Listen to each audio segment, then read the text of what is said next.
the last hall, or the final hall, there are 3 chambers. And the chambers are all about efficiency, and all about accomplishing more with less effort. So these 2 weapons come out of that body of knowledge, that body of training. In the traditional Shaolin system, there were actually what they call 18 weapons. There were 17 physical weapons, and 18 was the human body itself. So in this form, what they've done is, between these 2 weapons, they have crystallized all the concepts and body structures you need for fighting long weapons as well as short weapons. The pole represents the heavy, the long, the blunt, and the single type of weapon. The knives represent short, paired, cutting, slicing, stabbing, and chopping. So they're designed to work together as a complement. And that's the end of the first one.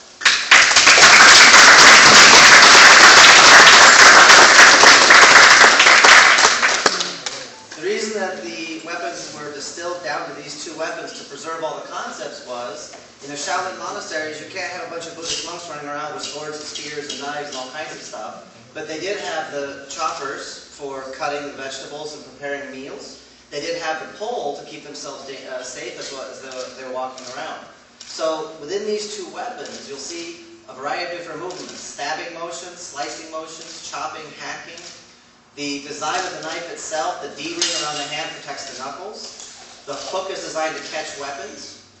And because they're paired, they require you to get closer range, so the footwork is a little bit different. But the 2 weapons together are designed to provide a body of knowledge and a wealth of concepts to train any sort of weapon, any sort of hand-to-hand other than flexible and thrown.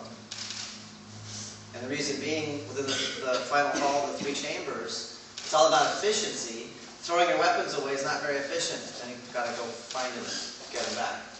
And having flexible weapons is not very efficient because it requires you to create momentum, and once you hit someone, you lose all your momentum.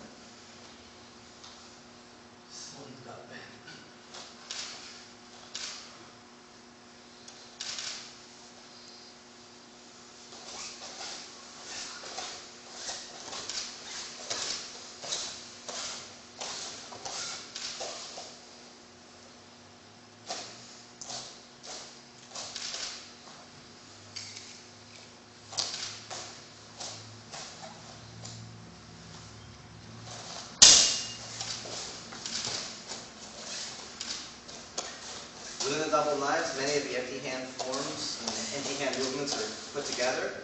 Only the knives give an increased range and increased lethality.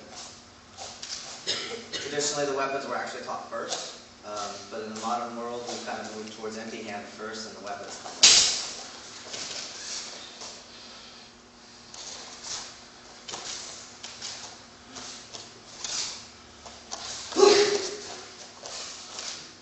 Also, training with weapons increases your strength and your sense of distance.